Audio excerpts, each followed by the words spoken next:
Hello everyone. आज के इस लेक्चर में हम लोग एडिशन ऑफ वेक्टर देखेंगे, ठीक है, और उसके डिफरेंट लॉज देखेंगे, है ना। बट इसके पहले हम लोग पिछले लेक्चर में हम लोगों ने क्या सीखा था कि वेक्टर क्या होती है, ठीक है।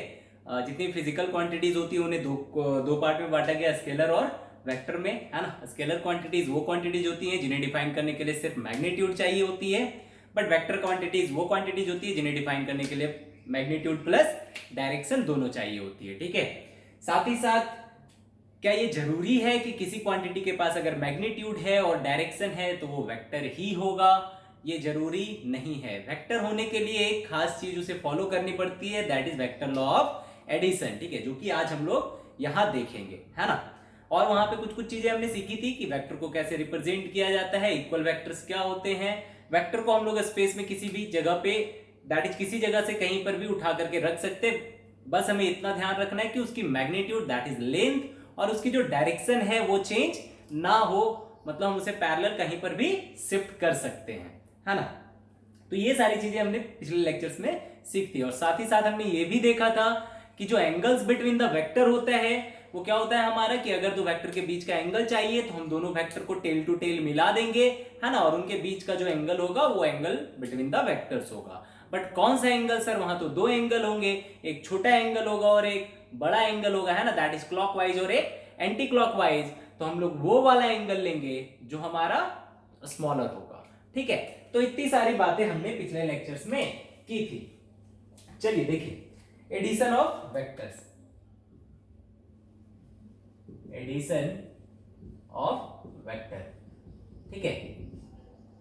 एडिशन ऑफ वेक्टर देखिए, जैसे क्या है कि स्केलर क्या होता है, स्केलर क्वांटिटीज का एडिशन जो होता है हमारा वो सिंपली अलजेब्राइक मेथड से हो जाता है। जैसे मैं आपको 2 किलो चीनी दूं, ठीक है, और 2 किलो आलू दूं, और आपसे पूछूं कि बता भाई कितना नेट वेट होगा या दोनों का सम कितना होगा, तो आप क्या बोलोगे? Sir 2 KG plus 2 KG is 4 KG, ठीक है। तो सर 4 केजी हो गया, उसमें 4 केजी और कुछ आटा जोड़ दो तो कितना हो गया सर? 8 केजी हो गया। दैट इज अलजेब्रिकली ये सब क्या हो जाते हैं, आराम से ऐड हो जाते हैं, ठीक है। बट जो वेक्टर होता है हमारा, ठीक है, वेक्टर को सिंपली अलजेब्राइक मेथड से नहीं ऐड कर सकते। जैसे देखिए, किसी डायरेक्शन वाले चीज को अगर हम ले, मान लीजिए कि हमारे पास यहां पर कोई गाड़ी है, ठीक है, ये कोई गाड़ी है, और मैं क्या करूं, इधर से 5 न्यूटन का फोर्स लगाऊं, इधर से 5 न्यूटन का फोर्स लगाऊं। ये कोई 1 केजी की गाड़ी है, 1 केजी मतलब वो खिलौना वाला गाड़ी है, वो 2 साल वाला बच्चा नहीं, थोड़ा बड़ा है, 1 केजी बहुत बड़ा भारी है ना। तो 1 केजी एक, ठीक है, व्हीकल है, और उस पर हमने 5 न्यूटन का फोर्स लगाया, कोई फ्रिक्शन नहीं, कुछ भी नहीं। क्या ये ब्लॉक आगे बढ़ेगा या ये जो ऑब्जेक्ट है वो आगे जाएगा? बिल्कुल आगे जाएगा सर, है ना। क्यों? क्योंकि इस पे आगे की तरफ फोर्स लग रहा है। अच्छा, मान लो कि अगर मैं इसी गाड़ी पर, इसी वाले गाड़ी पर क्या करूं, 5 न्यूटन का फोर्स किधर दे दूं? पीछे की तरफ, ठीक है। सिर्फ यही गाड़ी है, अब हम क्या कर रहे हैं, इस गाड़ी पे इधर की तरफ फोर्स लगा रहे हैं, ठीक है। अब इसे भूल जाओ, ये कंडीशन। तो गाड़ी किधर जाएगी सर? सर गाड़ी हमारी पीछे जाएगी। क्यों? हमने तो 5 न्यूटन ही फोर्स लगाया था, लेकिन सर यहाँ पे क्या किया है, आपने डायरेक्शन को चेंज कर दिया है। तो हमारा जो फोर्स है वो कैसी क्वांटिटीज है? ये हमारी वेक्टर क्वांटिटीज है, ठीक है।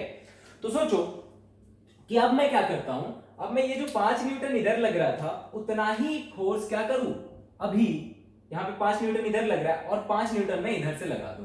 बता नेट फोर्स कितना? तो बोले सर 5 और 5 10 न्यूटन। अरे 10 न्यूटन नहीं है भाई, 10 न्यूटन होता तब तो गाड़ी और स्पीड में चलता। कितना न्यूटन फोर्स लग रहा है इस पे? इधर से 5 लगाया, इधर से 5 लगाया, तो गाड़ी चलेगी क्या? गाड़ी हमारी नहीं चलेगी। मतलब नेट फोर्स क्या हो गया हमारा? 0 हो गया। मतलब क्या ये अलजेब्रिकली जुड़ेंगे क्या कभी?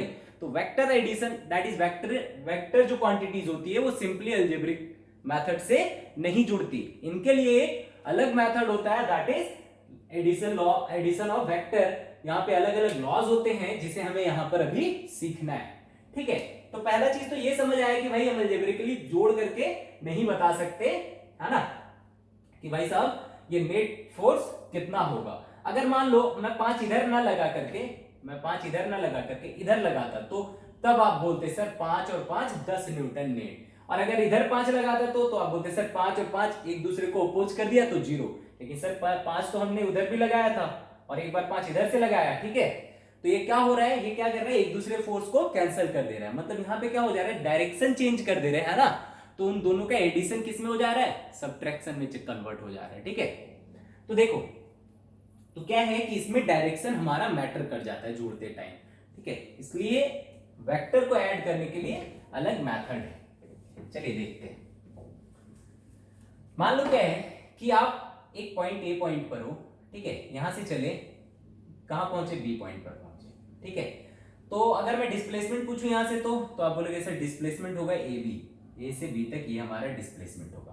डिस्प्लेसमेंट कैसी क्वांटिटी होती है सर, वेक्टर क्वांटिटी होती है। ये ए से बी वाले को मैं क्या मान लूं, ए बी वेक्टर, क्या मान लूं मैं, ए बी वेक्टर। ठीक है, ये कैसे चला था, ये सर ऐसे चला था, ए से बी के तरफ, बी से फिर सी के तरफ, है ना, ये ऐसे करके घूम के गया, तो ये हमारा ए बी वेक्टर इसका डिस्प्लेसमेंट हो गया। ठीक, अब ये बी से चला और बी से कहां तक गया, बी से सर ये ऐसे घूमता हुआ कुछ सी पॉइंट तक गया, ये कहां तक गया, सी पॉइंट तक गया। ठीक है, तो इसका डिस्प्लेसमेंट क्या हो गया, इसका डिस्प्लेसमेंट हो गया सर बीसी वेक्टर, है ना। तो बताओ तो फाइनल डिस्प्लेसमेंट क्या हुआ इसका, इनिशियल पोजीशन से फाइनल पोजीशन, तो आप बोलोगे सर इनिशियल पोजीशन से फाइनल पोजीशन का जो वेक्टर है वो है हमारा एसी वेक्टर। ये क्या है हमारा, एसी वेक्टर।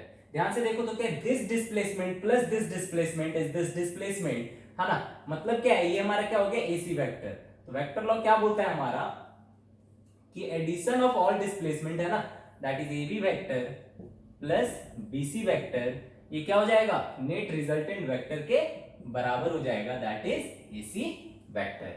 ठीक है, ये एक डिस्प्लेसमेंट है, ये एक डिस्प्लेसमेंट है ना, तो रिजल्टेंट क्या हुआ, this displacement plus this displacement and this is AC vector. तो क्या सर हम इसे सिंपली जोड़ सकते हैं, सिंपली भाई नहीं जोड़ सकते, क्यों, क्योंकि यहाँ क्या है, डायरेक्शन है। बस ये लिखा हुआ है कि जो रिजल्टेंट वेक्टर होगा वो इन दो वेक्टर का सम होगा। ठीक है, इसकी जो लेंथ होगी वो हम आगे देखेंगे, लेंथ कैसे निकाली जाती है और इसकी डायरेक्शन कैसे निकाली जाती है। ठीक है, बट अभी हम क्या सीखना है, AB vector plus BC vector is equal to क्या होगा, एसी वेक्टर होगा। ठीक है, इसके डिफरेंट इसे निकालने के लिए डिफरेंट लॉज हैं। क्या क्या लॉज है देखिए, पहला लॉ है triangle law of vector addition, पहला है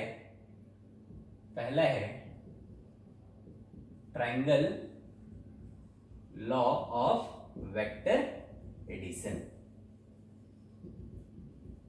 ठीक है, क्या कहता है ये, जो चीज अभी बताया ना वही कहता है। क्या कहता है कि अगर कोई दो वेक्टर है, ठीक है, ये एक ए वेक्टर है, ये एक बी वेक्टर है, ठीक है, तो जो इन दोनों का सम होगा, ठीक है, इन दोनों का जो सम होगा वो क्या होगा, वो होगा रिजल्टेंट जो होगा वो ए के टेल से स्टार्ट करो, एक वेक्टर खींचो ए के टेल से, ठीक है, जिसका एंड कहां हो, बी के हेड पर हो। ठीक है, ये जो वेक्टर होगा यही हमारा क्या होगा, रिजल्टेंट वेक्टर होगा, that is A vector plus B vector. ठीक है, ये हमारा ट्रायंगल लॉ बोलता है। मान लो जैसे कि कोई भी दो वेक्टर हमें दे रखा है, कैसा कैसा, इधर देखो, मान लो ये हमारा ए वेक्टर है, ये क्या है हमारा ए वेक्टर है, ठीक है, और इधर कहीं हमारा दे रखा है बी वेक्टर, मान लो ये ऐसा कुछ दे रखा है हमें बी वेक्टर। ठीक है, हमें बोला गया बताओ ए वेक्टर प्लस बी वेक्टर क्या होगा। ठीक है, तो देखो करना क्या है, A vector plus B vector निकालना है। ठीक है, करना क्या है, बी वेक्टर को उठाओ, ठीक है, बी वेक्टर को उठाओ और बी वेक्टर के टेल को कहां रख दो, ए वेक्टर के हेड पर रख दो। ठीक है, बी वेक्टर के टेल को कहां रख दो, ए वेक्टर के हेड पर रख दो। तो बी वेक्टर का टेल कहां है भाई, सॉरी ए वेक्टर का हेड क्या है यहाँ पे, बी वेक्टर का टेल यहाँ, बी वेक्टर को उठाना है और कहां रख देना है, ए वेक्टर के हेड पर। देखो यहाँ पे रखा, देखो मैंने इसके डायरेक्शन को चेंज नहीं किया है, ठीक है, इसकी लेंथ को भी चेंज नहीं किया है, तो अगर ये बी वेक्टर है तो ये भी बी वेक्टर ही होगा।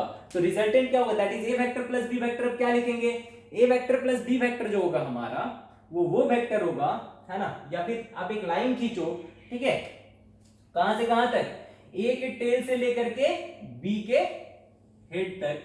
ठीक है, ये जो लाइन होगा, है ना, यही क्या होगा, A vector plus B vector होगा, है ना, और इसकी जो हेड होगी वो हेड किधर होगी, बी के हेड के पास में होगी। ठीक है, क्या बोला, समझ आ गया कि रिजल्टेंट जो होगा हमारा that is A vector plus B vector जो होगा हमारा, A vector plus B vector क्या होगा, एक ऐसा वेक्टर है जिसका टेल कहां लाई करेगा, ए के टेल पे लाई करेगा और जिसका हेड कहां लाई करेगा, बी के हेड पे लाई करेगा। ठीक है, जैसे और देखो, मान लो कोई ए वेक्टर ऐसा है, ठीक है, मान लो कोई बी वेक्टर, इस बार इसे मिटाता हूं मैं, है ना, मान लो कोई बी वेक्टर हमारे पास ऐसा है, ठीक है, मुझे चाहिए भाई B vector plus A vector, मुझे क्या चाहिए, या बी वेक्टर बोलो या ए वेक्टर प्लस बी वेक्टर, ठीक है, A vector plus B vector. तो sir A vector plus B vector के लिए ए वेक्टर को वैसे ही रहने दो, है ना, ए वेक्टर तो हमारा ये है, ऐसे ही रहने दो, बी वेक्टर को उठाओ, है ना, बी वेक्टर को उठाओ और क्या करो, बी वेक्टर के टेल को ए वेक्टर के हेड में ला करके बैठाओ, ठीक है। तो बी वेक्टर को उठाया और इसके टेल को कहां रख दिया, ए के हेड पर, ठीक है। देख हमने बी वेक्टर के डायरेक्शन को चेंज नहीं करना है ना, डायरेक्शन चेंज करेंगे तो बी वेक्टर हमारा चेंज कर जाएगा, ठीक है, और मैग्नीट्यूड दैट इज लेंथ को भी चेंज नहीं करना है, तो ये हमारा क्या हो गया, बी वेक्टर। तो रिजल्टेंट वेक्टर वो वेक्टर होगा जिसका टेल कहां लाई करेगा, जिसका टेल सर हमारा ए वेक्टर के टेल में लाई करेगा, और जिसका हेड कहां लाई करेगा, हेड हमारा बी वेक्टर के हेड में लाई करेगा, है ना, और इसे मिला दो, यही हमारा क्या हो जाएगा, ए वेक्टर प्लस बी वेक्टर हो जाएगा, ठीक है। ये हमारा है ट्रायंगल लॉ ऑफ वेक्टर, ठीक है। तो ये होता है हमारा एडिशन ऑफ वेक्टर, ये हो गया हमारा पहला लॉ ट्रायंगल लॉ। दूसरा लॉ है हमारा polygon law of vector addition, ठीक है, सॉरी पॉलीगन नहीं, पहले देखते हैं पैरेललोग्राम, पहले क्या देखेंगे, parallelogram law of vector addition. इसमें क्या कहता है कि आपके पास अगर दो वेक्टर है, ए वेक्टर है और दूसरा यहां बी वेक्टर है, ठीक है, तो आप ये दो वेक्टर को क्या करो, दो वेक्टर के टेल टू टेल जोड़ लिए, है ना, अब क्या करो, इन दोनों को लेकर के एक पैरेललोग्राम बना दो, ठीक है। एक पैरेललोग्राम कैसा बनेगा, क्या कुछ ऐसा बनेगा, है ना, ये line parallel to B and this line is parallel to A, और इसकी लेंथ ए के बराबर होगी और इसकी लेंथ बी के बराबर होगी, ठीक है। तो जो रिजल्टेंट होगा हमारा दैट इज दिस वन, है ना, रिजल्टेंट क्या होगा, डायगोनल ऑफ दैट पैरेललोग्राम होगा, ठीक है। रिजल्टेंट मतलब कि इन दोनों का sum that is A vector plus B vector हमारा किसके बराबर होगा, इस पैरेललोग्राम का जो डायगोनल होगा उसके बराबर होगा। जैसे मान लो, अब देखो क्या बोला, समझ आया कि दो वेक्टर है, ए वेक्टर बी वेक्टर, दोनों को क्या करो, टेल टू टेल जोड़ लो, ठीक है।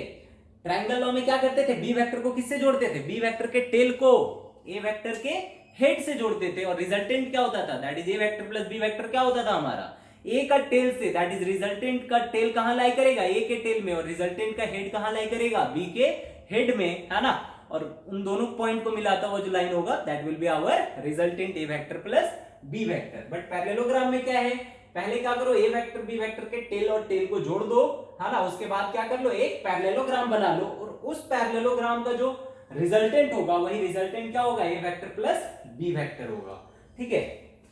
देखो मान लो जैसे कोई बी वेक्टर हमको ऐसा दिया हुआ है, ये हमारा बी वेक्टर है सर, ठीक है, और यहां कहीं ए वेक्टर ऐसा दिया हुआ है, इधर कहीं ऐसा दिया हुआ है ए वेक्टर, ठीक है। अब मुझे ए वेक्टर प्लस बी वेक्टर निकालना है, ठीक है। तो पैरेललोग्राम लॉ से निकालना है, तो सबसे पहले क्या करें सर, आप ऐसा करो, बी वेक्टर को उठाओ और क्या करो, उसके टेल को ए वेक्टर के टेल से जोड़ दो, तो ए वेक्टर के टेल से जोड़ दिया सर, है ना, without changing its length and direction. तो ये हो गया हमारा क्या, बी वेक्टर। अब क्या करें सर, अब आप क्या करो, इसका दैट इज इन दोनों लाइन को लेते हुए एक पैरेललोग्राम बना लो, है ना, क्या करो, एक पैरेललोग्राम बना लो, सही है।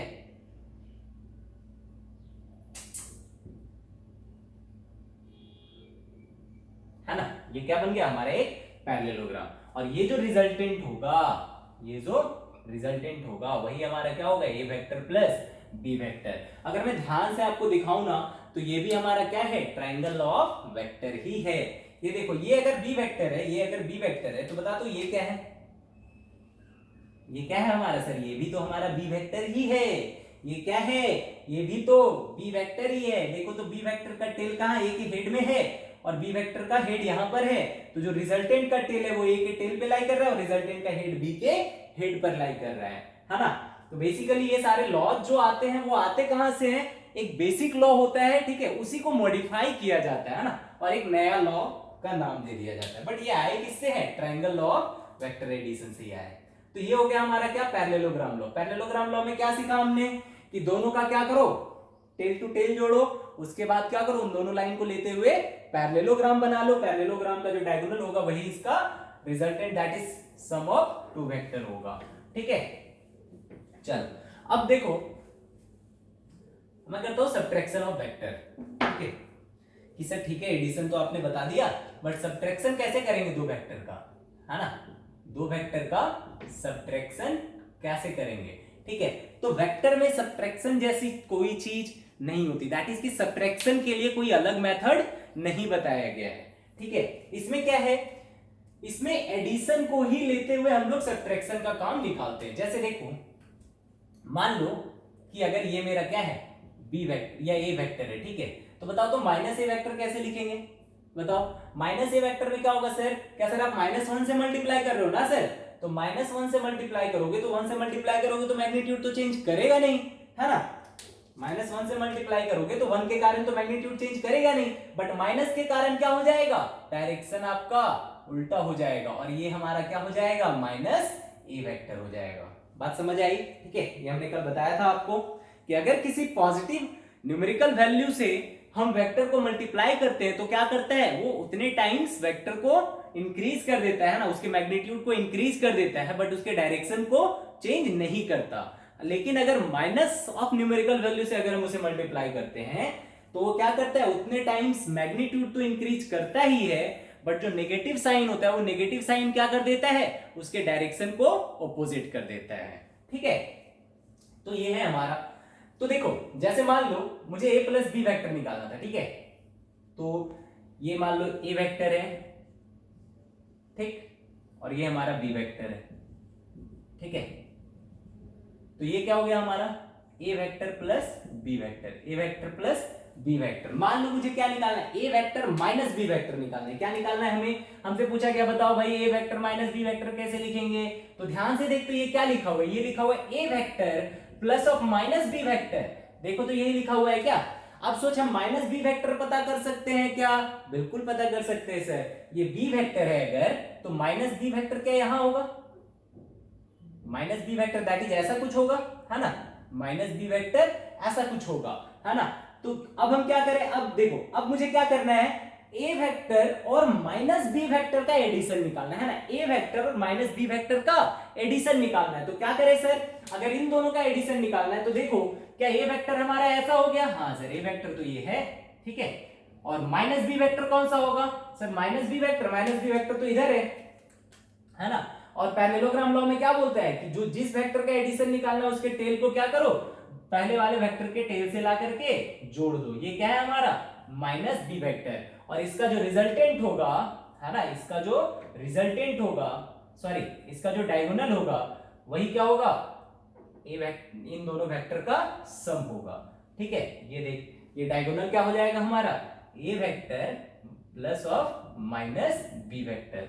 मतलब ये क्या लिखा हुआ है, A vector minus B vector, है ना, ये क्या लिखा हुआ है, A vector minus B vector. मतलब एडिशन से ही हमने क्या निकाल लिया, दो वेक्टर का सब्ट्रैक्शन निकाल लिया, है ना। अगर यहां दिखाऊं एक ही डायग्राम में दिखाना चाहूं तो सर इधर हो जाएगा हमारा माइनस बी वेक्टर, है ना, इधर क्या हो जाएगा हमारा माइनस बी वेक्टर। ठीक है, पैरेललोग्राम बनाएंगे ए वेक्टर और माइनस बी वेक्टर का। ठीक है, तो ये जो रिजल्टेंट हो जाएगा ये क्या आ जाएगा हमारा A vector minus B vector. ठीक है, तो देखो सब्ट्रैक्शन के लिए हमें कोई अलग मेथड नहीं बताया गया, एडिशन से ही हम लोग क्या करते हैं, दो वेक्टर का सब्ट्रैक्शन को निकाल रहे होते हैं। ठीक है, तो ये हो गया सब्ट्रैक्शन ऑफ वेक्टर। अब देखते हैं एक है हमारा पॉलीगन लॉ ऑफ वेक्टर। ठीक है, अच्छा देखो अभी तक हम सिर्फ आपको क्या बता रहे कि दो वेक्टर को ऐड कैसे करना है। ठीक है, हमने अभी इसके मैग्नीट्यूड और डायरेक्शन के बारे में बात नहीं की है, वो हम लोग आगे देखेंगे कि उसके मैग्नीट्यूड को कैसे निकाला जाता है। अगर ए वेक्टर का मैग्नीट्यूड पता है, बी वेक्टर का मैग्नीट्यूड पता है, तो रिजल्टेंट दैट इज दोनों का सम का मैग्नीट्यूड कितना होगा, है ना। जैसे ये लेंथ हमें पता है, ये लेंथ हमें पता है, ये लेंथ निकाल सकते हो क्या। ठीक है, तो ये लेंथ निकालना हम आगे सीखेंगे, अभी हम बस बता रहे हैं कि इन दोनों का एडिशन हम लोग कैसे करते हैं। ठीक है, चलो अच्छा सर एक बात बताओ कि ठीक है आपने दो वेक्टर को तो जोड़ दिया, मान लो मेरे पास 3 वेक्टर है, 4 वेक्टर है, 5 वेक्टर है, तो क्या करेंगे सर, इधर देखो इसके लिए क्या पॉलीगन लॉ ऑफ वेक्टर है, फिर से एक नया लॉ सर, नहीं ये क्या है, ये मॉडिफाइड वर्जन है किसका, triangle law of vector addition का, polygon law of vector addition. ठीक है, जल्दी जल्दी है ना, ये सब खत्म करते हैं हम लोग। थोड़ा न्यूमेरिकल्स में पहुंचेंगे, क्योंकि ये सारी चीजें क्या है आप लोगों के लिए बिल्कुल नई है, ठीक है। तो ये सारी चीजों का जो थ्योरी है वो आपको क्लियर होना चाहिए पूरे तरीके से। अगर थ्योरी क्लियर नहीं होगी वेक्टर की तो आपको दिक्कतें आएंगी, बहुत सारी दिक्कतें आएंगी फिजिक्स पढ़ने में, ठीक है। इसलिए पूरा का पूरा वेक्टर हमें अच्छे से क्लियर होना चाहिए। देखो पॉलीगन लॉ ऑफ वेक्टर, मान लो ये एक वेक्टर है ए वेक्टर, मान लो ये एक वेक्टर है बी वेक्टर, मान लो ये एक वेक्टर है सी वेक्टर, ठीक है। मुझे इनका रिजल्टेंट निकालना है, ठीक। अब रिजल्टेंट निकालना है तो बताओ रिजल्टेंट क्या होगा सर। रिजल्टेंट निकालना है, रिजल्टेंट तो फाइंड दैट इज के डिस्प्लेसमेंट, ये एक वेक्टर है ये एक वेक्टर है ये एक वेक्टर है, तो फाइनल रिजल्टेंट जो होगा वो क्या होगा सर। इधर देखो निकालते ही से बेसिकली क्या हमें फाइनल रिजल्टेंट पूछ रहा है, मतलब कि ये वाला लेंथ पूछ रहा है ना। देखो या फिर ऐसे समझो कि इन तीनों का हमसे क्या पूछ रहा है, एडिशन ही पूछ रहा है ना। तो देखो ट्राइंगल लॉ लगाते हैं, क्या इन दोनों का एडिशन हम निकाल सकते हैं। हाँ सर इन दोनों का निकाल सकते हो। क्या हो जाएगा इन दोनों का जो सर एडिशन होगा वो ये होगा A vector plus B vector. ये क्या हो गया A vector plus B vector. अब मुझे क्या करना है A vector plus B vector, क्या हमें ए वेक्टर प्लस बी वेक्टर निकालना था, नहीं हमें क्या निकालना है, हमें निकालना है sir A vector plus B vector plus C vector, ये निकालना है, ठीक है। तो A vector plus B vector मिल गया क्या। हाँ अब सोच, अब आपके पास क्या है, अब एक वेक्टर है A vector plus B vector है ना, और एक वेक्टर है कौन सा सी वेक्टर। बता इन दोनों का एडिशन कर देंगे तो मुझे ये मिल जाएगा क्या। हाँ सर तो इन दोनों को आप क्या करो ऐड कर दो, ऐड कर दे मतलब क्या ये, हाँ ये क्या है हमारा, यही हमारा क्या होगा। देखो this vector plus this vector है ना, ये वेक्टर का टेल इसके हेड में जुड़ा हुआ है और जो रिजल्टेंट है दैट इज इन दोनों का सम का है ना, उसका टेल पहले वाले वेक्टर के टेल में है और दूसरे वाले इसका हेड दूसरे वाले के हेड में है, ठीक है। तो ये क्या ले रखा है A vector plus B vector plus C vector, ठीक है। इसे एक लाइन में लिख लो है ना, A vector plus B vector plus C vector. उसी तरीके से ये a प्लस बी हो गया। अब इन दोनों को भूल जाओ तो ये ट्राइंगल है ना, उसी को मैं यहाँ पे लिख रहा हूँ। ये क्या हो जाएगा हमारा a vector plus B vector plus C vector, ठीक है। तो ये हो गया हमारा a vector plus B vector plus C vector. अब सोच, अब मुझे देख अगर इस तरीके का क्वेश्चन है, ठीक है, तो ध्यान से देख तो जो फाइनल रिजल्ट आ रहा है, फाइनल रिजल्ट आ रहा है, ठीक है, वो क्या है बेसिकली पहला वेक्टर का सम प्लस दूसरा का सम प्लस तीसरा का सम है ना, दैट इज पहला वेक्टर प्लस दूसरा वेक्टर प्लस तीसरा वेक्टर है ना। सारे वेक्टर का समेशन ही क्या है इसका रिजल्टेंट होगा, ठीक है। तो देखो मान लो जैसे कि अब मेरे पास यहां 3 वेक्टर ना दे करके 4 वेक्टर हो, ठीक है। जैसे यहां ए वेक्टर, ठीक, इधर कहीं हो गया बी वेक्टर, इधर कहीं हो गया इधर ले लो सी वेक्टर, ठीक है, ये ले लो डी वेक्टर, ठीक है, और इन सब का सम मुझे निकालना है, ठीक। ऐसे कर लो इसे थोड़ा सा, सी वेक्टर को यहां ले लो, ठीक है, ये हो गया हमारा सी वेक्टर, ठीक है, और डी वेक्टर को ले लो ऐसा, ठीक। तो अब बताओ अब इन सब का सम कैसे होगा, ठीक है। ये इनका देखो ये एक मान लो ये एक डिस्प्लेसमेंट है, ये एक डिस्प्लेसमेंट, ये एक डिस्प्लेसमेंट, ये एक डिस्प्लेसमेंट, तो फाइनल डिस्प्लेसमेंट क्या होगा यहां से लेकर के यहां तक है ना। तो हमसे पूछा गया है A vector plus B vector plus C vector plus D vector, ठीक है। इन सबका सम ही पूछा है ना, इन सबका सम किसके बराबर होगा, यहां से देखते हो इसके बराबर होगा। क्या करना है बेसिकली, करना क्या है सर, जो लास्ट वाला वेक्टर है ना, जो लास्ट वाला वेक्टर है उसका हेड है ना में जो रिजल्टेंट आने वाला है उसका हेड जुड़ेगा और जो रिजल्टेंट का टेल है वो पहले वाले के टेल में जाकर के जुड़ेगा, ठीक है, जैसा ट्राइंगल लॉ था। कैसे आया है ये देखो, फिर से वही ये ट्राइंगल लॉ से ही आया है, A vector plus B vector, तो ये जो रिजल्टेंट है यही हमारा क्या है A vector plus B vector, ठीक है, ट्राइंगल लॉ से आ गया। अब देखो ए प्लस बी और ये सी वेक्टर, ये दोनों क्या एक ट्राइंगल बनाएंगे यहां से है ना, तो ये क्या हो जाएगा हमारा, ये हो जाएगा sir A vector plus B vector plus C vector, ठीक है। तो अब मुझे क्या करना है, चारों का सम निकालना था, तो ए प्लस बी प्लस सी आ गया और एक डी, ये 2 वेक्टर हो गए है ना। तो ट्राइंगल लॉ से फिर क्या बोल सकते हैं कि A plus B plus C plus D ही ये वाला हमारा वेक्टर होगा, A vector plus B vector plus C vector plus D vector, ठीक है। तो ये हो गया हमारा है ना। तो देखो ये इसमें हुआ क्या बेसिकली, इसे पॉलीगॉन लॉ क्यों बोला जाता है, ये क्या होता है, ट्राइंगल तो बना रहे हैं, ये क्या हो रहा है, इसमें जो रिजल्टेंट आ रहा है, रिजल्टेंट के कारण क्या हो जा रहे हैं, कितने साइड्स हो जा रहे हैं, 3 से ज्यादा हो जा रहे हैं, ठीक है, क्वाड्रिलेटरल हो या 5 पेंटागोनल हो, है ना, हेक्सागोनल हो, कुछ भी हो सकते हैं, कितने भी हो सकते हैं, है ना। तो अगर मेरे से रिजल्टेंट पूछा जाए कि 5-6 वेक्टर हैं, ठीक है, 5-6 वेक्टर हैं और उन सबका रिजल्टेंट क्या होगा, तो क्या करना है, जो पहला वेक्टर है उसके टेल से, है ना, एक लाइन खींचो और कहां जोड़ दो, जो लास्ट वेक्टर है उसके हेड पे जोड़ दो, ठीक है। जैसे ये हमारा ए वेक्टर है सर, ठीक है, ये कोई बी वेक्टर है सर, है ना, ये कोई सी वेक्टर है, ये कोई डी वेक्टर है, ये कोई ई वेक्टर है, ये कोई एफ वेक्टर है ना, ये कोई जी वेक्टर है। तो बताओ इन सबका सम किसके बराबर होगा, तो जो सर सम होगा टोटल का सम, है ना, वो किसके बराबर होगा, आप ऐसा करो, एक वेक्टर खींचो, कहां से, ए के टेल से, और कहां तक खींचो, लास्ट वाला जो वेक्टर है उसके हेड तक खींचो, उसके हेड तक खींचो, ठीक है। और जो लाइन खींचा है उसका हेड कहां जोड़ दो, लास्ट वाले के हेड में जोड़ दो, और जो उसका टेल है वो पहले वाले के टेल में जोड़ दो। तो ये जो रिजल्टेंट हो जाएगा, ये रिजल्टेंट ही क्या होगा हमारा, इन सारे वेक्टर का सम होगा। This is A vector plus B vector plus C vector plus D vector plus E vector plus F vector plus G vector, ठीक है। तो ये जो रिजल्टेंट है बेसिकली ये इन सारे वेक्टर का सम है, ठीक है। बाकी इसकी मैग्नीट्यूड वगैरह हम लोग कैसे निकालेंगे, बार बार बोल रहा हूं, वो हम लोग आगे सीखेंगे। तो ये है हमारा polygon law of vector addition, ठीक। चलो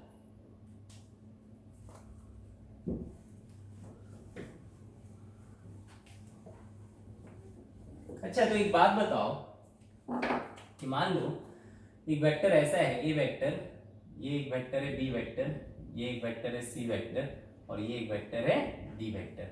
बताओ तो A vector plus B vector plus C vector plus D vector क्या होगा, बताओ किसके बराबर होगा ये, बोलो। A vector plus B vector plus C vector plus D vector, क्या करना है सर, ए का एंड पॉइंट से कहां तक खींचना है, लास्ट वाले का हेड तक। अरे दोनों तो सेम ही पॉइंट है ना। तो अगर कोई ऐसा वेक्टर का एडिशन पूछ रहा है, ठीक है, जिसमें उन सबका जो वेक्टर एडिशन है वो क्या कर जा रहा है, एक लूप बना दे रहा है, ठीक है, मतलब जो लास्ट वाला वेक्टर है वो क्या करे, पहले वाले वेक्टर के, दैट इज जो लास्ट वाला वेक्टर का हेड है वो क्या करे, पहले वाले वेक्टर के टेल से आकर के क्या कर जाए, जुड़ जाए, है ना। तो टोटल वेक्टर का सम क्या हो जाएगा हमारा, 0 के बराबर होगा, ठीक है। तो इन सब का समेशन किसके बराबर आएगा, 0 के बराबर आएगा। ध्यान से देखिए अगर, तो आपको समझ आएगा कि A vector plus B vector plus C vector किसके बराबर है। ध्यान से देखो तो सर आपने पूछा A vector plus B vector plus C vector, यही पूछा ना sir, A vector plus B vector plus C vector, है ना। तो आपने बोला सर अगर रिजल्टेंट निकालना है तो पहले वाले के टेल से लेकर के कहां जोड़ दो, लास्ट वाले के हेड पर जोड़ दो, है ना। और जहां लास्ट वाला के हेड है वहां पे आप हेड बना दो रिजल्टेंट का। तो ये क्या है हमारा, A vector plus B vector plus C vector, ठीक है। तो अगर ये डी वेक्टर है, अगर मैं इसे डी वेक्टर बोल रहा हूं तो बताओ तो ये कौन सा वेक्टर होगा, इसके जस्ट उल्टा जिसकी मैग्नीट्यूड सेम है।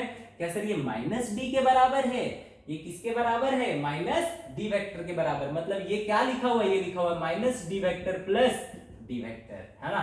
तो बताओ minus D vector plus D vector क्या आएगा हमारा, 0 के बराबर ही आएगा, ठीक है। इसलिए ये क्या हो जाता है हमारा, 0 हो जाता है। मतलब कि अगर कोई भी पॉलीगन क्या करे, पूरा का पूरा एक कंप्लीट लूप बनाए, ठीक है।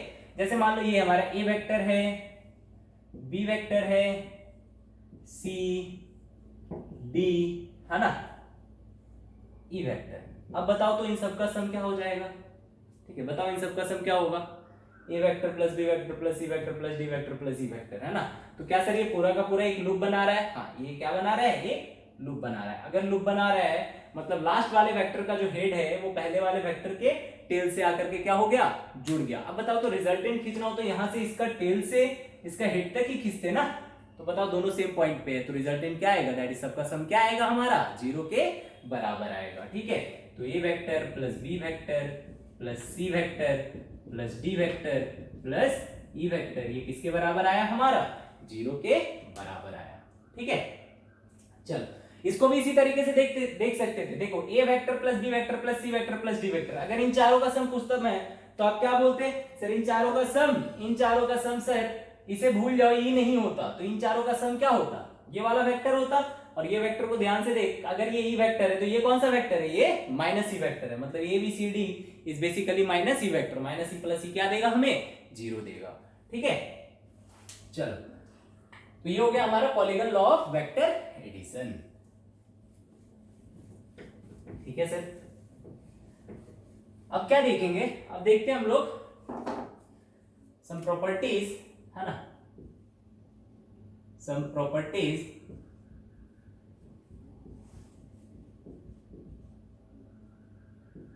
Of vector addition. ठीक है, some properties of vector addition,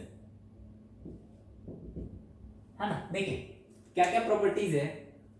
पहला प्रॉपर्टी है कि जो वेक्टर एडिशन होता है वो कम्यूटेटिव लॉ फॉलो करता है ना, it follows, vector addition follows commutative law. ठीक है, vector addition follows commutative law. क्या होता है कम्यूटेटिव लॉ, कम्यूटेटिव लॉ क्या कहता है कि अगर हम ए दैट इज कि आप दोनों को किस तरीके से जोड़ रहे हो ये मैटर नहीं कर रहा है, दैट इज आप ए प्लस बी लिखो या बी प्लस ए लिखो, दोनों क्या होंगे, सेम होंगे। ठीक है, तो क्या सर हम ए वेक्टर प्लस बी वेक्टर निकाल रहे थे, जो रिजल्टेंट आ रहा था वो क्या B vector plus A vector के रिजल्टेंट के बराबर होगा, बना करके देख लो भाई। अगर ये हमारा ए वेक्टर है, ये हमारा क्या है, ए वेक्टर है, और ये हमारा क्या है, बी वेक्टर है, तो इसका रिजल्टेंट क्या ये होता, है ना भाई, अरे हाँ ना बोलो यार, ये क्या हो जाता, ए वेक्टर प्लस बी वेक्टर। अब क्या करना है, अब हमें लिखना है B vector plus A vector. ध्यान से देख तो क्या ये हमारा बी वेक्टर है, हाँ सर ये हमारा क्या है, बी वेक्टर है। ए वेक्टर को देख तो ये हमारा ए वेक्टर है, ये हमारा क्या है, ए वेक्टर है, ये क्या है हमारा, ए वेक्टर है। ध्यान से देख तो ये रिजल्टेंट ये हमारा B vector plus A vector है, ये रिजल्टेंट हमारा क्या है, B vector plus A vector है। अब देख तो A vector plus B vector मतलब सर ए वेक्टर ये ए वेक्टर, ये बी वेक्टर मतलब बी वेक्टर, ये ध्यान से देख तो ये हो गया A vector plus B vector, और इधर से देख तो ये हो गया B vector plus A vector, है ना। तो ये क्या है, A vector plus B vector is equal to B vector plus A vector, है ना। ये क्या हो गया हमारा, ये क्या शो कर रहा है, कम्यूटेटिव लॉ शो कर रहा है। ठीक है, दूसरा क्या है, इट फॉलोज एसोसिएटिव लॉ, है ना, it follows associative law. Associative law क्या बोलता है, इट फॉलोज एसोसिएटिव लॉ, है ना। दूसरा प्रॉपर्टी क्या है इसका, ये क्या करता है, एसोसिएटिव लॉ भी फॉलो करता है। ये क्या कहता है हमें, एसोसिएटिव लॉ क्या कहता है कि अगर वेक्टर क्या तीन वेक्टर या तीन से ज्यादा नंबर ऑफ वेक्टर्स है, ठीक है, उनका अगर हम लोग सम करते हैं, ठीक है, तो वो इंडिपेंडेंट होगा हमारा कि उसे हम किस तरीके से ग्रुप कर रहे हैं। ठीक है, मान लेते हैं जैसे तीन वेक्टर है हमारे पास, कितने वेक्टर है, तीन, या ठीक है अभी तीन मानो, तीन वेक्टर है हमारे पास, तो तुम इसे कैसे ग्रुप कर रहे हो, पहले ए प्लस बी जोड़ करके फिर सी से रिजल्टेंट निकाल रहे हो, या फिर आप ए को इधर ही रख रहे हो और बी प्लस सी का पहले क्या कर रहे हो, आप बी प्लस सी का रिजल्टेंट निकाल रहे हो और फिर उस रिजल्टेंट को ए के साथ ऐड कर रहे हो, या फिर आप ऐसा कर रहे हो सर कि आप कर रहे हो इधर यहाँ पे सी और ए का रिजल्टेंट निकाल रहे हो और फिर उसे किसके साथ जोड़ रहे हो, बी के साथ जोड़ रहे हो। ठीक है, तो आप उसे किस तरीके से ऐड कर रहे हो, ठीक है, वो इनका एडिशन होगा, है ना, वो आप किस तरीके से इसे ऐड कर रहे हो, ठीक है, उसका इंडिपेंडेंट होगा। ठीक है, दैट इज वो डिपेंड नहीं करेगा कि भाई साहब आप इसे किस तरीके से ग्रुप कर रहे हो, है ना। जैसे कि मान लो मैं यहाँ पे एक एग्जांपल लेता हूं, आपको समझाता हूं इसे, कि ये हमारा ए वेक्टर है, एक आसान सा एग्जांपल लेते हैं, ये ए वेक्टर है, ये हमारा बी वेक्टर है और ये हमारा सी वेक्टर है। ठीक है, तो मुझे इन तीनों का सम चाहिए, that is A vector plus B vector plus C vector. ठीक है, तो मैं क्या करता हूं, पहले ए वेक्टर और बी वेक्टर का रिजल्टेंट निकालता हूं। तो भाई साहब ए वेक्टर और बी वेक्टर का रिजल्टेंट कौन सा हो जाएगा, ये हो जाएगा, ये हो जाएगा हमारा A vector plus B vector. अब चाहिए मुझे ए प्लस बी प्लस सी, है ना, तो पहले इन दोनों को ऐड कर दिया, अब जो इसका रिजल्टेंट आएगा उसे किसके साथ ऐड करेंगे, सी के साथ ऐड करेंगे। तो a प्लस बी, ये एक वेक्टर हो गया और ये एक वेक्टर हो गया। अब इन दोनों का ट्रायंगल लॉ लगाएंगे तो यहां से क्या पता चलेगा कि ये होगा हमारा resultant a vector plus b vector plus c vector. ठीक है, दूसरा क्या है, दूसरा देखो, दूसरे में हमने क्या किया, पहले b और c का रिजल्टेंट निकाला है। ठीक है, फिर से a vector b vector c vector को बना लेते हैं, a वेक्टर b वेक्टर और ये हो गया हमारा सी वेक्टर। ठीक है, इसमें पहले हमने क्या किया है, पहले बी और सी का रिजल्टेंट निकालना है, तो पहले बी और सी का रिजल्टेंट लिख लो। तो ये हमारा क्या हो जाएगा, B vector plus C vector. अब देखो, अब तुम्हारे पास एक वेक्टर ए वेक्टर है और दूसरा vector B vector plus C vector है। अब इनका रिजल्टेंट निकालना है, तो सर इनका फिर ट्रायंगल लॉ लगाएंगे, तो ये क्या हो जाएगा हमारे A vector plus B vector plus C vector हो जाएगा। ठीक है, अब क्या करें, अब ऐसा करो तुम सी और ए का रिजल्टेंट निकाल लो। किसका निकाल लो, C vector plus A vector and then plus B vector करो। ठीक है, तो C vector plus A vector plus B vector करना है मुझे, है ना। तो करो सर, देखो सी वेक्टर ये हो गया, सी वेक्टर कौन सा, ये हो गया, और ए वेक्टर कौन सा है, ये है ना। सी वेक्टर और ए वेक्टर कौन सा है हमारा, ये है। तो सी वेक्टर और ए वेक्टर का रिजल्टेंट बताओ तो क्या आएगा। सर सी वेक्टर और ए वेक्टर का, सी वेक्टर को देखो तो ए वेक्टर के जस्ट अपोजिट है और मैग्नीट्यूड क्या है, सेम है। तो बताओ तो इन दोनों का रिजल्टेंट कितना हो जाएगा, इतना, जितना आगे उतना ही पीछे। इन दोनों को जोड़ दोगे तो नेट क्या आएगा आपका, जीरो आएगा। ठीक है, तो जीरो आया तो यहाँ पे क्या आ जाएगा, आपका रिजल्टेंट आ जाएगा, that is A vector plus C vector. ठीक है, और उसको किसके साथ जोड़ना है, इसे जोड़ना है सर हमें बी वेक्टर के साथ, सी vector plus A vector plus B vector. तो प्लस बी वेक्टर करना है, तो बी वेक्टर क्या करो आप यहाँ पे जोड़ दो। ठीक है, देखो तो C vector plus A vector plus B vector, क्या बी वेक्टर के बराबर ही ये रिजल्टेंट आ रहे हैं, A vector plus B vector plus C vector, है ना। ये देखो, तो ये क्या हो गया, ये हमारा हो गया इस पॉइंट से इस पॉइंट तक का, यही हमारा रिजल्टेंट क्या होगा, A vector plus B vector plus C vector होगा। ठीक है, या फिर आप यहाँ पे थोड़ा सा आपको अभी हो सकता है ना समझ आए, ठीक है, बट ऐसा भी कोई टफ चीज नहीं है। देखो ए वेक्टर है और सी वेक्टर, ये दोनों क्या है, सेम मैग्नीट्यूड के, बट डायरेक्शन क्या है, अलग अलग है। मतलब जो सी वेक्टर है वो बेसिकली क्या है, माइनस ए वेक्टर के बराबर है ना। सी वेक्टर किसके बराबर है, माइनस ए वेक्टर के बराबर है। अब इन दोनों को अगर मैं ऐड करूंगा तो रिजल्टेंट क्या आएगा, ए वेक्टर या सी वेक्टर प्लस ए वेक्टर में करूं तो क्या आएगा मेरे पास, जीरो ही आएगा ना। सी के जगह आप माइनस ए बैठाओगे तो माइनस ए प्लस ए क्या आ जाएगा हमारा, जीरो आ जाएगा। और जुड़ क्या जाएगा उसमें, जीरो में जुड़ेगा बी वेक्टर, तो जीरो में अगर बी वेक्टर जुड़ेगा तो क्या यही रिजल्टेंट के बराबर आएगा, है ना। चलिए देखिए, अगर ये अगर नहीं समझ आ रहा ना तो ए प्लस सी खैर समझना क्या है, ये तो मतलब प्रॉपर्टी है ना, ये आएगी। ठीक है, ऐसा नहीं कि नहीं आएगी। यहाँ पे अगर मैं दूसरा एग्जांपल लेता ना जिसमें ए और सी अलग अलग डायरेक्शन पे होते, जैसे देखो मैं मान लू ये ए वेक्टर है और ये हमारा बी वेक्टर है और ये हमारा सी वेक्टर है। ठीक है, ये हमारा क्या है, सी वेक्टर है। इससे मैं अगर लूं तो देखो A vector plus B vector ये हो जाएगा, है ना।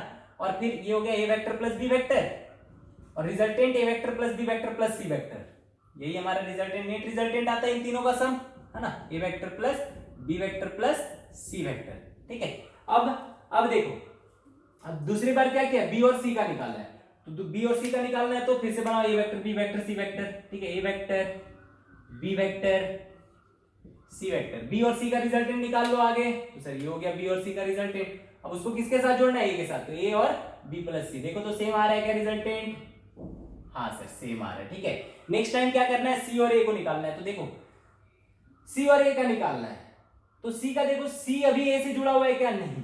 तो देखो ये हमारा है सी वेक्टर सर, ये क्या है हमारा सी वेक्टर, हम कहीं पे भी किसी को भी शिफ्ट कर सकते हैं बिल्कुल without changing its direction and magnitude. ये हो गया सी वेक्टर, सी प्लस ए निकालना है, तो क्या करें, ए वेक्टर के टेल को ला करके कहां रख दो, सी के हेड पे रख दो। तो देखो सी के हेड पे रखा है ए के टेल को, तो C vector plus A vector कैसा हो गया, और सी वेक्टर प्लस ए वेक्टर कैसा हो जाएगा, ये हो जाएगा सर हमारा सी वेक्टर प्लस ए वेक्टर। ठीक है, अब बी वेक्टर को देखो, बी वेक्टर कैसा है, बी वेक्टर तो इधर है, तो बी वेक्टर निकालना है, तो बी वेक्टर को क्या करो, बी वेक्टर को अब इसमें क्या जोड़ना है हमें, बी वेक्टर, तो बी वेक्टर को लाओ और क्या करो, उसके टेल को इसके हेड पे रख दो, है ना, इधर ही दे रखा है ना, ये कुछ ऐसा। ठीक है, तो ये हो जाएगा हमारा बी वेक्टर। अब इन दोनों का रिजल्टेंट देखो, देखो आपको नजर आ रहा होगा ये लाइन और ये लाइन क्या है, पैरेलल है। ठीक है, और इसकी लेंथ और इसकी लेंथ क्या आएगी, लगभग बराबर, लगभग क्या मतलब बराबर ही आएगी। ठीक है, तो आपको थोड़ा सा यार डायग्राम बनने में दिक्कत है, बट आपको चीजें समझ में आ रही होगी। ठीक है, तो ये होता है हमारा एसोसिएटिव लॉ। नेक्स्ट देखो, नेक्स्ट देखते हैं हम लोग टाइप्स ऑफ वेक्टर।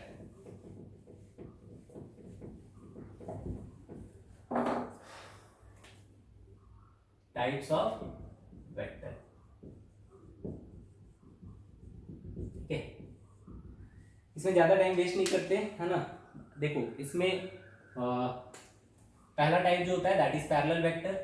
ठीक है, पैरेलल वेक्टर क्या होगा, पैरेलल वेक्टर क्या होगा आप ही बता दो भाई।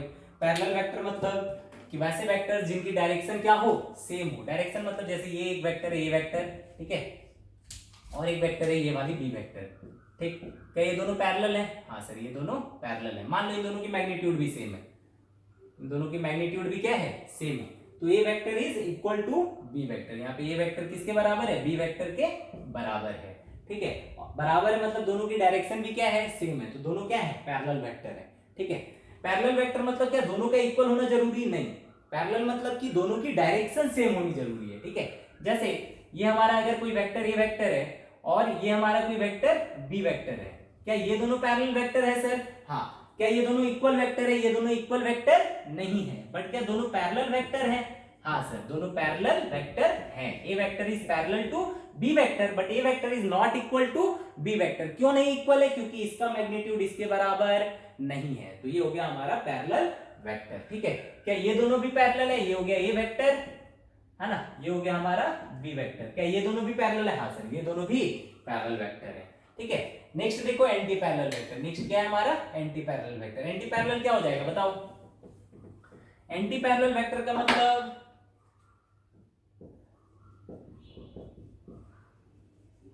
बताओ, एंटी पैरेलल वेक्टर का मतलब क्या है कि अगर एक वेक्टर की डायरेक्शन इधर है तो दूसरे वाले वेक्टर की डायरेक्शन क्या होगी, जस्ट इसके ऑपोजिट होगी। मतलब दूसरा वाला वेक्टर हमारा इधर हो जाएगा, है ना। तो ये वेक्टर क्या होगा, बी वेक्टर क्या है, ए वेक्टर के जस्ट ऑपोजिट डायरेक्शन में, है ना। तो ये दोनों वेक्टर क्या होंगे, एंटी पैरेलल वेक्टर्स होंगे। ठीक है, मतलब ये वेक्टर दैट इज इन दोनों का जो डायरेक्शन हो क्या हो, जस्ट ऑपोजिट हो। तो ऐसे वेक्टर्स को हम लोग क्या बोलते हैं, एंटी पैरेलल वेक्टर बोलते हैं। ठीक है, इसी तरीके से देखो, क्या ये दोनों एंटी पैरेलल है? नहीं सर, ये एंटी पैरेलल थोड़ी है। तो बताओ तो इसका एंटी पैरेलल कौन होगा?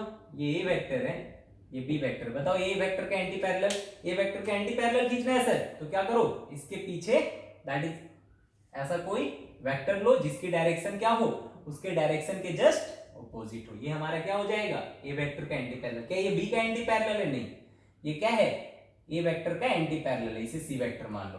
तो बी वेक्टर का एंटी पैरेलल कैसा होगा सर? बी वेक्टर का एंटी पैरेलल ऐसा होगा। ये दोनों क्या है, एंटी पैरेलल है। ये दोनों क्या है, एंटी पैरेलल है। ठीक है, इसे डी वेक्टर। तो बी वेक्टर और डी वेक्टर एंटी पैरेलल है, सी वेक्टर और ए वेक्टर एंटी पैरेलल है ना। चलिए देखिए, तीसरा है कोलिनियर वेक्टर। कोलिनियर का मतलब क्या होता है कि वैसे वेक्टर्स, है ना, जो एक ही लाइन पे लाई कर रहे हो। एक ही लाइन पे मतलब कि ये एक वेक्टर है, ये वेक्टर, है ना, और ये एक वेक्टर है बी वेक्टर। ठीक है, क्या ये दोनों कोलिनियर है? हाँ सर, ये देखो एक ही लाइन पे लाई कर रहे हैं, तो ये दोनों क्या है, कोलिनियर वेक्टर है। ठीक है, उसी तरीके से मैं एक एग्जांपल लूं। मान लो ये हमारा ए वेक्टर है और जो हमारा बी वेक्टर है वो हमारा ऐसा है। ठीक है, क्या ये दोनों भी कोलिनियर है? हाँ, ये दोनों भी कोलिनियर है और ये दोनों भी कोलिनियर वेक्टर है। साथ ही साथ ये क्या है, पैरेलल वेक्टर है, और ये क्या है, एंटी पैरेलल वेक्टर है। ठीक है, और देखो कोलिनियर हो गया, और एक होता है कोप्लेनर वेक्टर। ठीक है, कोप्लेनर का मेन चीज हम लोग आगे देखेंगे, है ना। अभी बस समझते कोप्लेनर का मतलब होता क्या है। कोप्लेनर वेक्टर, कोप्लेनर वेक्टर का मतलब है कि वैसे वेक्टर्स, है ना, वैसे वेक्टर्स जो क्या हो, एक ही प्लेन में लाई कर रहे हो। ठीक है, अगर मैं कोई भी दो लाइन लेता हूं, ठीक है, कोई दो लाइन लेता हूं, तो दो लाइन से क्या होता है, एक स्पेसिफिक प्लेन स्पेसिफाई हो सकता है। ठीक है, जैसे मान लो मैं एक लाइन ऐसा लूं और एक लाइन ऐसा कोई लूं। ठीक है, इन दोनों को मिला दो आप, है ना। देखो क्या इन दोनों के कारण एक प्लेन बनेगा, है ना, इन दोनों के कारण एक प्लेन बन जाएगा इन दोनों लाइन के बेस पर। ठीक है, अगर सोचो एक लाइन ऐसा है और एक लाइन ऐसा है बाहर की तरफ। ठीक है, क्या एक प्लेन ऐसा बन जाएगा? देखो एक प्लेन ऐसा बन जाएगा इन दोनों लाइन को लेते हुए, जो कि इस प्लेन पे लाई करेगा। ठीक है, तो अगर सिर्फ दो लाइन लेना हम, तो दो लाइन के कारण क्या होता है, एक मतलब एक यूनिक प्लेन हमेशा स्पेसिफाई होगा ही। ठीक है, इसलिए दो लाइन पे हम कभी भी कोप्लेनर वेक्टर्स डिफाइन नहीं करते। ठीक है, तो हमें अगर कोप्लेनर देखना है तो दो से ज्यादा वेक्टर्स में देखेंगे, दैट इज 3 हो 4 वेक्टर हो, ठीक है, उसमें चेक करते हैं हम लोग कि वो कोप्लेनर वेक्टर है या नहीं है। जैसे मान लो एक वेक्टर ये हो गया, एक वेक्टर ये हो गया, मान लो ये ए वेक्टर है, ये बी वेक्टर है, क्या दोनों कोप्लेनर है? हाँ सर, अभी तो दो लाइन तो हमेशा कोप्लेनर होंगे, ठीक है। देखो ये दोनों क्या हो रहे हैं, एक ही प्लेन पे लाई कर रहे हैं। सोचिए vector B vector C vector, क्या ये तीनों कोप्लेनर है? देख तो, क्या ये एक ही प्लेन पे लाई कर रहे हैं? हाँ सर, ये तीनों अभी एक ही प्लेन पे लाई कर रहे हैं। लेकिन मान लो अगर सी वेक्टर इधर ना हो करके किधर होता? बाहर की तरफ होता है ना, किधर होता? बाहर की तरफ, मतलब ये होता हमारा सी वेक्टर, ये हमारा क्या होता? C vector. तो बताओ तो ये तीनों एक प्लेन पे लाई कर रहे हैं क्या? देख एक प्लेन ये हो गया, इस प्लेन पे ये दोनों तो लाई कर रहे हैं, लेकिन तीसरा वाला लाई नहीं कर रहा है। अगर मैं ये इन दोनों का एक प्लेन बनाऊं, है ना, तो एक प्लेन कैसा बनेगा? इन दोनों को लेते हुए देखो एक प्लेन ऐसा बनेगा, कैसा प्लेन, है ना, ये देखना, ये है ना, ये है ना, तो देखो ये प्लेन बन रहा है ना, ये ऐसा प्लेन बनेगा। तो ये जो तीसरा वाला लाइन होगा, ये वाला लाइन जो है, ये वाला, क्या ये इस प्लेन पे लाई करेगा? देखो ये इस प्लेन पे लाई नहीं करेगा, ठीक है। उसी तरीके से मैं अगर इन दोनों को मानूं वेक्टर, तो यहाँ पे एक प्लेन बनेगा, है ना, तो ये वाला जो वेक्टर होगा, देखो ये एक प्लेन बन गया, है ना, ये क्या बन गया? प्लेन बन गया। यहाँ पे ऐसे करके इसे तुम क्या करो, ऐसे ला करके एक प्लेन बना दो, तो ये वाला जो लाइन होगा वो इस प्लेन के क्या होगा? बाहर होगा, ठीक है। तो देखो, तो कोप्लेनर का मतलब कि सारे वेक्टर क्या होने चाहिए? एक ही प्लेन में होना चाहिए, है ना। All vector should lie in the same plane, है ना, तभी ये वेक्टर क्या कहलाएंगे? तभी ये वेक्टर कोप्लेनर वेक्टर कहलाएंगे, ठीक है। हम लोग इसे कब देखेंगे? जब भी यहाँ पे क्या है, A vector B vector and C vector क्या है? कोप्लेनर वेक्टर है। हमेशा हम क्या करेंगे? कोप्लेनर वेक्टर हमेशा कितने वेक्टर में चेक करेंगे? दो से ज्यादा वेक्टर में चेक करेंगे, ठीक है। तो we check coplanarity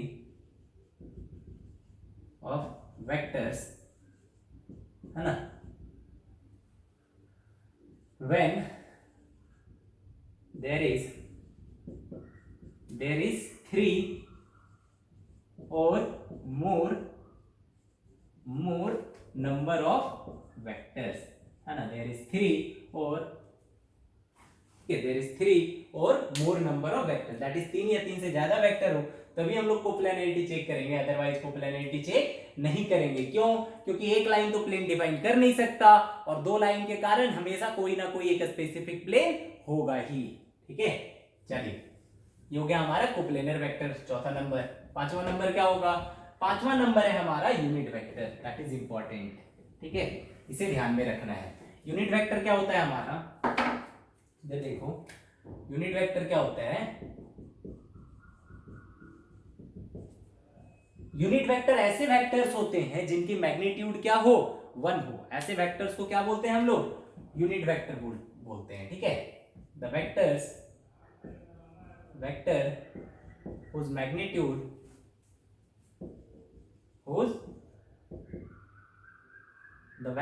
magnitude is 1, है ना, is known as unit vector, है ना, is known as unit vector. The vector whose magnitude is 1, है ना, whose magnitude is 1 is known as unit vector, ठीक है। तो अब किसी वेक्टर की 1 यूनिट कैसे होगी? मान लो अगर मेरे पास कोई ए वेक्टर है, कोई वेक्टर ए वेक्टर है, ठीक है। इसमें क्या है सर? इसमें सर इसके पास वेक्टर की मैग्नीट्यूड है, साथ ही साथ डायरेक्शन है। अब मुझे इसके मैग्नीट्यूड को 1 करना है, ठीक है, इसके मैग्नीट्यूड को क्या करना है? 1 करना है। तो 1 करने के लिए क्या करें हम? ये जो है इसमें तो मैग्नीट्यूड भी है और डायरेक्शन भी है, तो इसमें क्या करें हम? इसके इतने मैग्नीट्यूड से क्या करें हम? डिवाइड कर दें, ठीक है। जब हम इसके मैग्नीट्यूड से डिवाइड कर देंगे तो मैग्नीट्यूड कट जाएगा, तो वहां ऊपर बचेगा क्या? 1 बचेगा, ठीक है। तो मैग्नीट्यूड कितनी हो गई? 1, और बचा क्या? सिर्फ और सिर्फ डायरेक्शन, है ना। तो ये होता है हमारा यूनिट वेक्टर। इसे किससे डिनोट करते हैं? ए कैप से। हमेशा ध्यान रखना, ए कैप मतलब कि यूनिट वेक्टर है ना, जिसकी मैग्नीट्यूड कितनी है? 1 है, और उसकी डायरेक्शन किधर है? ए वेक्टर की तरफ है, ठीक है, दैट इज ये डायरेक्शन। अभी यहाँ ए वेक्टर किधर है? ये वाला। ए कैप मतलब कि इधर का डायरेक्शन को शो कर रहा है, ठीक है, दैट इज यूनिट वेक्टर। तो unit vector is equal to क्या होता है हमारा? वेक्टर अपॉन उसका मैग्नीट्यूड। ठीक है, चल तो देखो जैसे मान लो कि ये हमारा ए कैप है, ये हमारा क्या है, ए कैप है।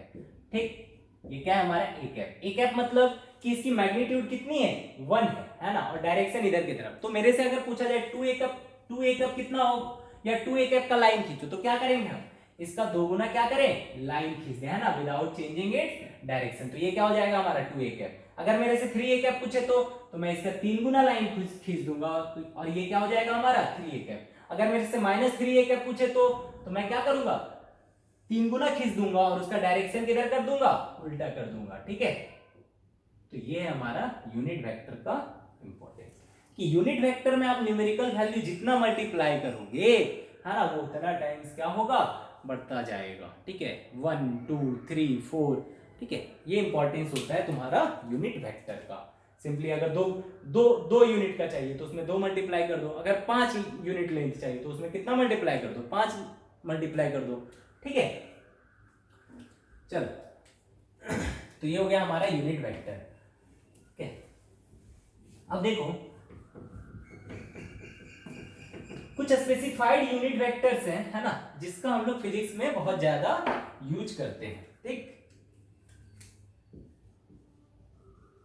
Specific unit vector in space. ठीक है, specific unit vectors in space. देखो क्या है कि जैसे हम कोऑर्डिनेट्स वगैरह डिफाइन करना होता है ना, तो हम लोग क्या करते हैं, किसी पॉइंट का कोऑर्डिनेट हमें डिफाइन करना है, तो हम लोग क्या करते हैं, हमने यहाँ पे दैट इज की पूरे चीजों को 3 डायमेंशन में बांटा हुआ है, 3 डायमेंशन में ये पूरे स्पेस को बांटा हुआ है। एक डायरेक्शन को दैट इज एक डायरेक्शन को हम एक्स एक्सिस मानते हैं, एक डायरेक्शन को वाई एक्सिस, और एक डायरेक्शन को जेड एक्सिस मानते हैं। ठीक है, जिसमें तीनों क्या होते हैं, परपेंडिकुलर होते हैं, है ना। देखो ये हो गया हमारा एक्स एक्सिस, है ना, इसके परपेंडिकुलर इधर होता है हमारा वाई एक्सिस, है ना, और इसके परपेंडिकुलर दैट इज अगर यहां देखा जाए तो बाहर की तरफ, है ना, ये हो जाता है हमारा जेड एक्सिस। इसे हम कैसे दिखाएंगे, अभी हम लोग इसे ऐसे दिखाएंगे, ये हमारा क्या है, जेड एक्सिस है। ठीक है, तो हर एक डायरेक्शन के अलोंग हम क्या करते हैं, हर एक डायरेक्शन के अलोंग हमने एक यूनिट वेक्टर डिफाइन किया है। ठीक है, जैसे कि एक्स एक्सिस के तरफ जो डायरेक्शन होगी उसे हम किससे डिनोट करेंगे, आई कैप से डिनोट करेंगे। किससे डिनोट करेंगे, आई कैप से। आई कैप मतलब ये यूनिट वेक्टर है, किसके अलोंग दिखा रहा है, मतलब आई कैप मतलब यूनिट वेक्टर, मतलब ये सिर्फ और सिर्फ क्या शो कर रही है, डायरेक्शन शो कर रही है। और आई कैप मतलब किसके अलोंग डायरेक्शन होगी, एक्स एक्सिस के अलोंग डायरेक्शन होगी।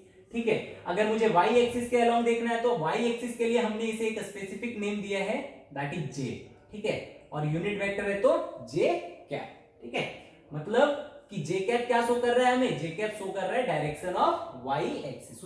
उसी तरह जेड एक्सिस को हमने दिया है के कैप। ठीक है, तो ऐसे करके हमने क्या किया है, तीनों डायरेक्शन को एक एक यूनिट वेक्टर तीनों डायरेक्शन में एक एक यूनिट वेक्टर डिफाइन किया है। इससे क्या फायदा है, इधर देखो, अगर मुझे इस पॉइंट पे वेक्टर लिखना है, ठीक है, वेक्टर पोजीशन लिखना है, मान लो ये यहाँ से कितने दूरी पे है, 2 मीटर पे है। ठीक है, एक्स डायरेक्शन में, तो हम कैसे दिखाते हैं हमेशा, तो इसे कैसे लिखा गया कि भाई साहब ये 2 यूनिट लेंथ पे, मतलब 2,0 पे, तो इसे कैसे दिखाएंगे हम, 2 लेंथ कितनी, मैग्नीट्यूड कितनी है सर, 2 है। ठीक है, और डायरेक्शन क्या है, आई कैप, जे कैप या के कैप, दैट इज किस डायरेक्शन में है, तो आप बोलोगे सर ये एक्स डायरेक्शन में। एक्स डायरेक्शन के लिए हमने क्या यूनिट वेक्टर बताया है, आई कैप बताया, और मैग्नीट्यूड कितनी है, 2।